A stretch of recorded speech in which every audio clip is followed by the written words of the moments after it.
Problema ngayon ng baradong kanal sa pamilihang bayan ng Kalasyaw, Pangasinan dahil daw sa mga itinatapon na mantika. May ulat si Joan Punsoy.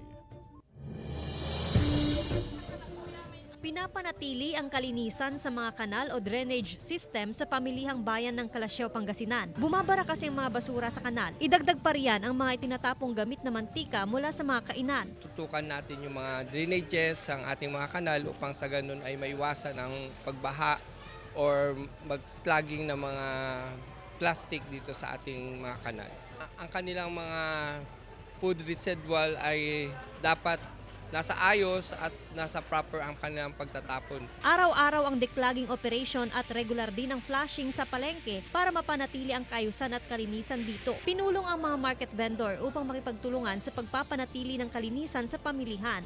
Binabalot. Pagpalang araw na, binabalot tapos sinuwi na sa bahay. Ilang dekada na ang kainan ni Eva. May kanya-kanya raw silang lagayan ng mga pinaghugasan at iba pang dumi mula sa kanyang karinderya. May paglalagyan kami ng magkain ng aso. Tapos doon hindi kami nagtatapon doon sa sa kanal. Responsibilidad din daw niyang linisin ang kanal na malapit sa kanilang kainan. Kasama si Jing Dakanay, Joan Punsoy, One North, Central Luzon.